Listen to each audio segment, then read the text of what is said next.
তো কংগ্রেসেও উনি প্রতারণা করতেন।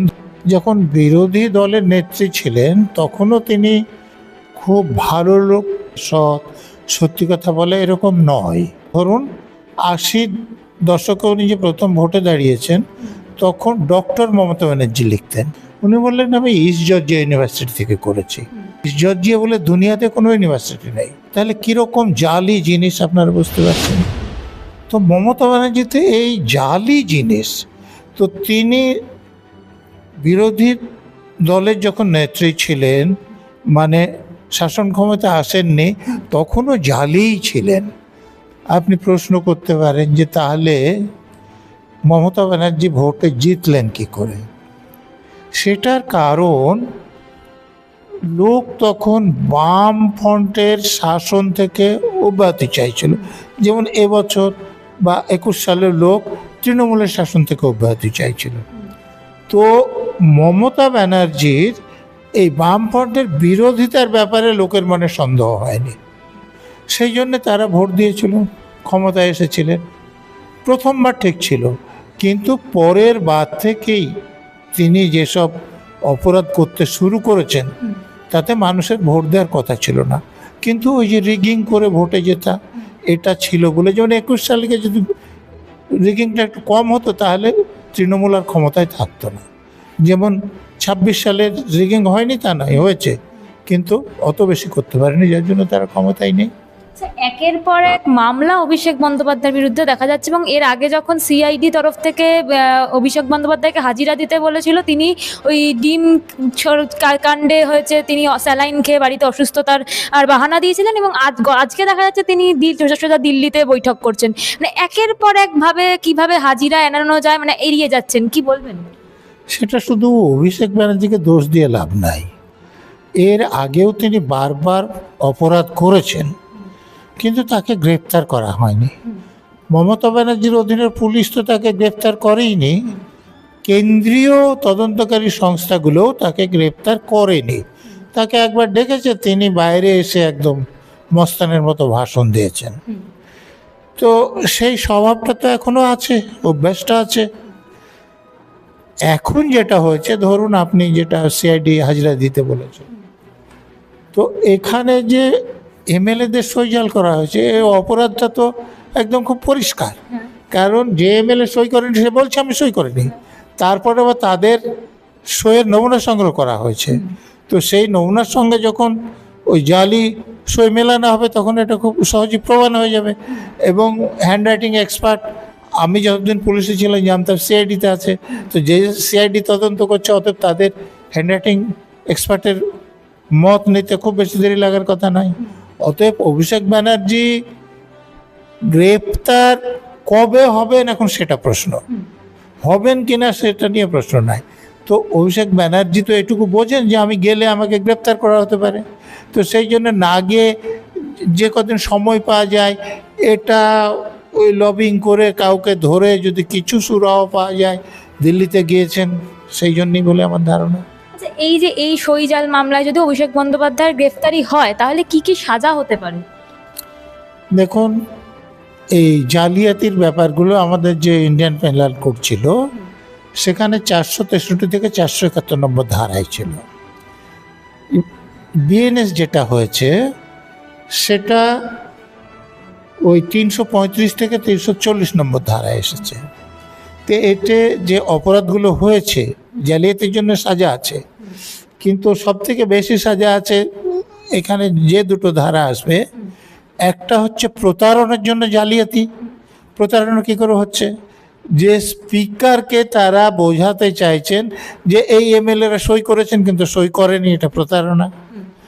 আর একটা হচ্ছে যে ফোর্স ডকুমেন্ট জেনুইন হিসেবে ব্যবহার করা, যেটা 340 নম্বর ধারায় আসবে। তো ফোর্স ডকুমেন্ট জেনুইন কী করে ব্যবহার হচ্ছে? এখানে সই জাল আছে, অতএব এটা ফোর্স ডকুমেন্ট, কিন্তু স্পিকারকে তো দিয়েছেন জেনুইন ডকুমেন্ট বলে। এই সাজা হচ্ছে 7 বছর জেল অথবা জরিমানা অথবা দুটোই। এবং এই যে দুটো ধারা আমি বললাম এটা কগনিজেবল, অর্থাৎ পুলিশ নিজে থেকে মামলা করতে পারে, গ্রেপ্তার করতে পারে, এবং নন বেলেবল।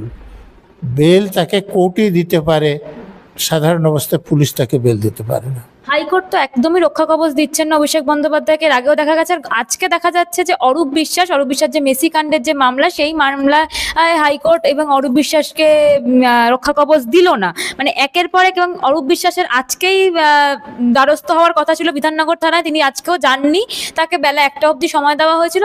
আজকে দেখা যাচ্ছে তার বাড়িতে সার্চ ওয়ারেন্ট জারি করা হয়েছে। কিন্তু এরপরে কি তাহলে অরূপ বিশ্বাস গ্রেপ্তার হতে পারে? এটা খুব স্বাভাবিক, অপরাধী, তাকে ডাকা হয়েছে, আসছেন না, তা গ্রেপ্তার হতেই পারে। আইনে খুব পরিষ্কার বলা আছে। অভিষেক ব্যানার্জির ক্ষেত্রেও একই চুক্তি কাটে, যে তাকে একাধিকবার ডাকা হয়েছে, যাচ্ছেন না, এরপর পুলিশ ইচ্ছে করলে তাকে গ্রেপ্তার করতে পারে। এখন পুলিশ তাকে আরও একটা চান্স দেবে না গ্রেপ্তার করবে, সেটা পুলিশের ব্যাপার। সুজিত বসু, অরূপ বিশ্বাস, স্বরূপ বিশ্বাস, একের পর এক হেভিওয়েট নেতারা গ্রেফতার হচ্ছেন। জনপ্রতিনিধি ছিলেন একসময়, তারা গ্রেফতার হচ্ছেন এবং তাদের বিরুদ্ধে ক্ষোভ উগড়ে দিচ্ছে স্থানীয় মানুষরা, স্থানীয় বাসিন্দারা। মানে একদম ডিম ছোড়া হচ্ছে, ক্ষুব্ধ জনতা। কি বলবেন? চোর চোর স্লোগান অব্দি দেওয়া হচ্ছে তাদের দেখে, কি বলবেন? দেখুন, অরূপ বিশ্বাসের কথা যদি বলেন, তো সেখানে সাধারণ মানুষ যারা মেসির ভক্ত, তারা তো টিকিট কেটেছিলেন মেসিকে দেখবেন বলে, দেখতে যে পারেননি, সেটা পুলিশ ঠিক ব্যবস্থা নেয়নি।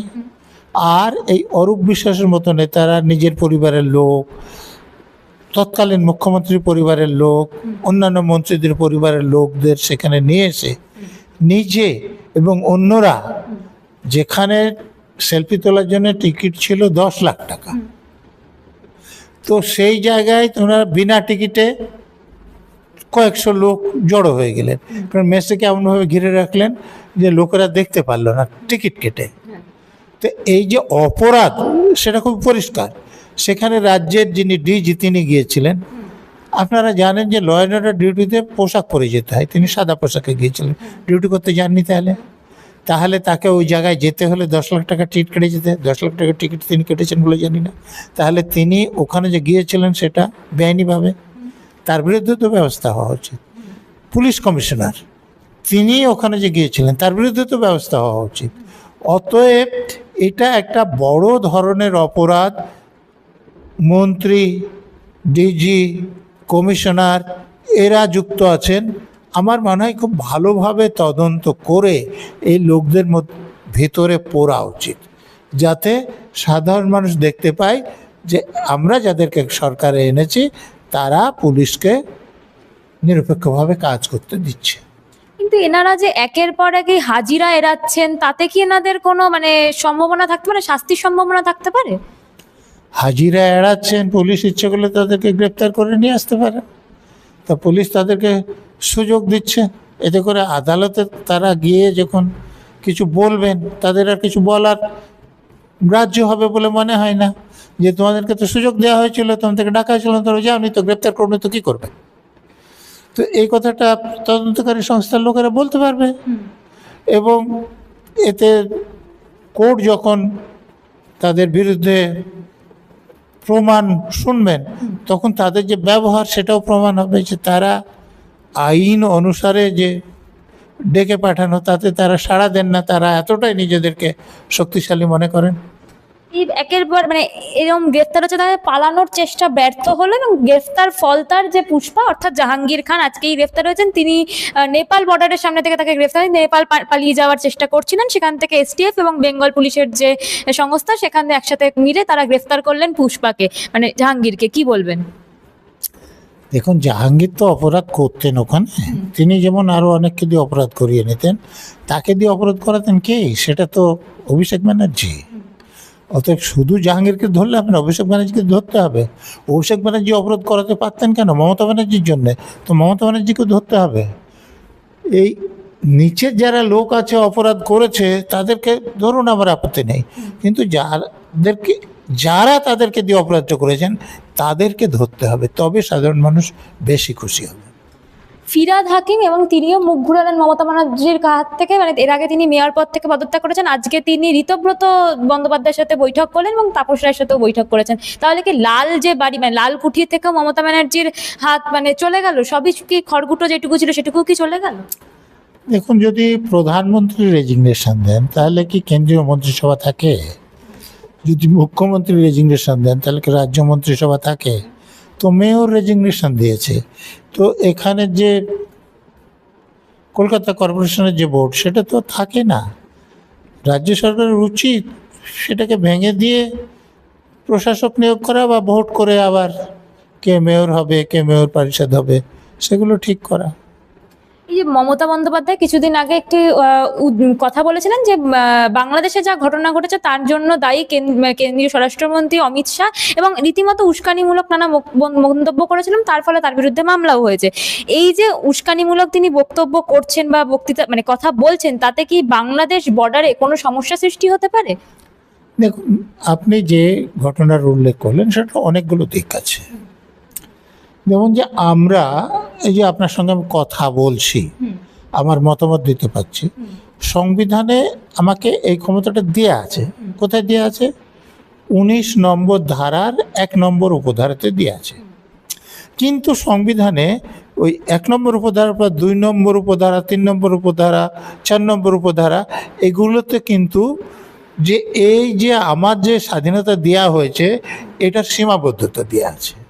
যেমন আমি এমন কোনো কথা বলতে পারি না যাতে দেশের সার্বভৌমত্ব, অখণ্ডতার কিছু ঠেস পৌঁছাতে পারে। আমি এমন কোনো কথা বলতে পারি না অন্য দেশের সঙ্গে আমার দেশের সম্পর্ক প্রভাবিত হতে পারে। এগুলো ওখানে বলা আছে। আরও অনেক কথা বলা আছে, যেমন মানহানি হয় এরকম কোনো বক্তব্য আমি রাখতে পারি না, কোনো অপরাধকে সমর্থন করে বক্তব্য আমি রাখতে পারি না। এগুলো পরিষ্কার বলা আছে 19 নম্বর ধারাতেই।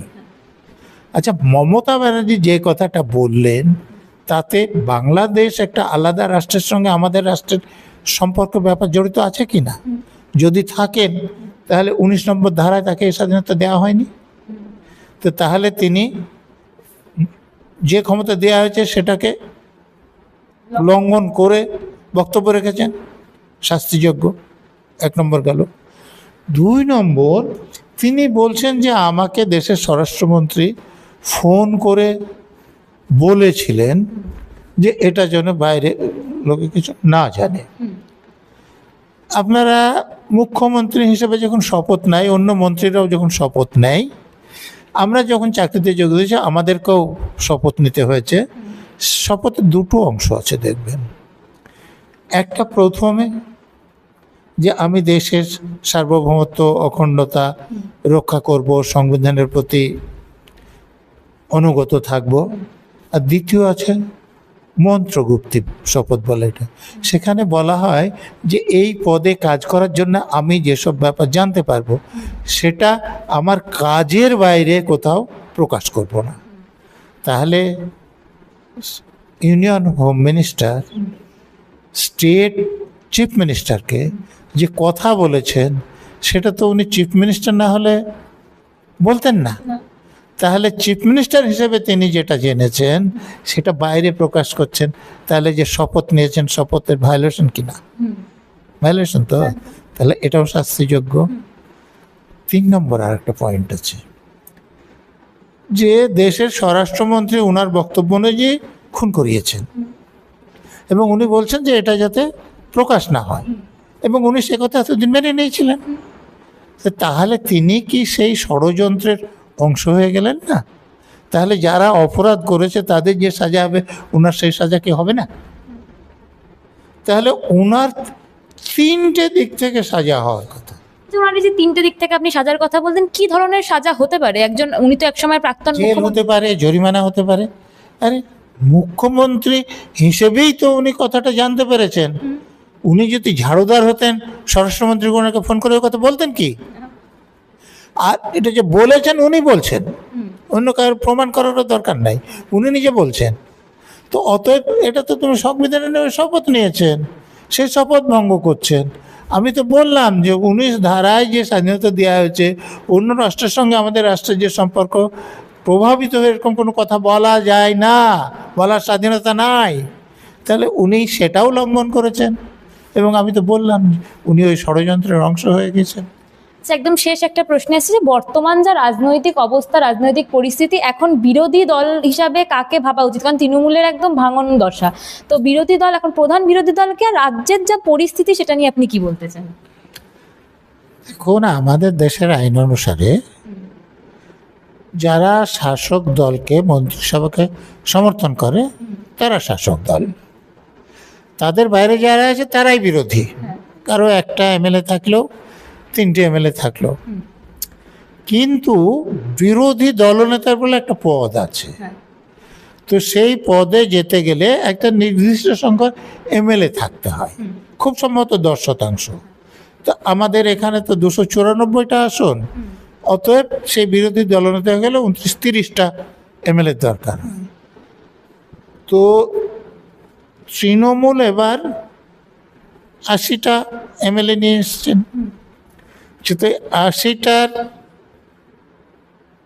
যেটা 30 দরকার তার থেকে অনেক বেশি আছে, কিন্তু সই জাল করে তারা যখন জমা দিলেন অভিষেক ব্যানার্জি মানে দলের নেতা হিসেবে, সেটা গ্রাহ্য হলো না যে সই জাল করেছেন। এর পরে যারা দিলেন তারা 58 জন 60 জনের নাম দিয়ে দিলেন। অতএব তারা যাকে বিরোধী দলনেতা করেছেন বিরোধী দল মর্যাদা তিনিই পাবেন। তেমনি আমাদের পার্লামেন্টে এ রাজ্য থেকে 28 জন এমপি আছেন লোকসভায়। তো সেখানে 28 মানে 2/3 ভাগ মানে 19 জন হতে হবে। সেই 19 জন যদি অন্য পক্ষে যায়, এই যে আমি এখানে বললাম যে 58 জন সই করে দিয়েছে, আরো 2 জন করবে বলছে, তাদের বিরুদ্ধে মমতা ব্যানার্জি বা পার্টির কোনো লোক ব্যবস্থা নিতে পারবেন এই জন্যে যে আমাদের দেশের যে অ্যান্টি ডিফেকশন ল আছে সেখানে বলা আছে যে যতগুলো লোক আছে, যদি এমএলএ আছে 3 জন, তার মধ্যে 2 জন যদি চলে যায় তাহলে তার বিরুদ্ধে 2/3 গেলে ব্যবস্থা নিতে পারবে না, 1 জন গেলে ব্যবস্থা নিতে পারবে। তাহলে এখানে একটা 2/3 বেশি এটা, অতএব ওনাদের বিরুদ্ধে কোনো ব্যবস্থা নিতে পারবে না। ওরা যদি বলে যে আমরাই আসল দল তাহলে মানতে হবে। তেমনি লোকসভায় যদি এরকম করে 2/3 মেজরিটি নিয়ে এমপিরা বলে যে আমরাই আসল দল, মানতে হবে। এবং রাজ্যসভাতে খুব সম্ভবত 13 জন আছে, তাদের একজন তো পদত্যাগ করছেন আজকে, আর একজনও পদত্যাগ করার কথা, ওই সুখেন্দু শেখর এবং কোয়েল মল্লিক। তাহলে যদি 13 জনের মধ্যে 2 জন চলে যায় তাহলে 3 জন, তাহলে 8 জন যদি এমপি অন্য ব্লক তৈরি করে তাহলে তারাও, তাদের বিরুদ্ধে কোনো ব্যবস্থা নেওয়া যাবে না। এবং এটা করার পর যদি ইলেকশন কমিশনে যায় যে আমরাই আসল তৃণমূল, আমরা দলের নাম এবং যে প্রতীক চিহ্ন আছে সেটা ব্যবহার করবো, তাহলে ইলেকশন কমিশন তাদেরকে দিতে বাধ্য হবে। অসংখ্য ধন্যবাদ স্যার আপনাকে। আপনারা দেখছিলেন পলিটিক্যাল ডেইলি। আজকে আমাদের সাথে ছিলেন প্রাক্তন যে পুলিশ অধিকর্তা নজরুল ইসলাম স্যার। আপনাকে অসংখ্য ধন্যবাদ আজকে আমাদের সাথে আপনার মূল্যবান বক্তব্য পরিবেশন করার জন্য। এবং আপনারা শুনলেন রাজ্যের যা পরিস্থিতি, আইন, শাসন, নানা সংবিধানের কথা ওনার কাছ থেকে শুনলেন। এবং ভিডিওটি ভালো লাগলে অবশ্যই লাইক, শেয়ার অ্যান্ড সাবস্ক্রাইব করে আমাদের পাশে থাকবেন। এবং আপনাদের জন্য কমেন্ট বক্স খোলা আছে, কেমন ধরনের ভিডিও আপনারা দেখতে চান, কাকে আপনারা চান, আপনারা আপনাদের মূল্যবান বক্তব্য কমেন্ট বক্সে জানাবেন। অসংখ্য ধন্যবাদ।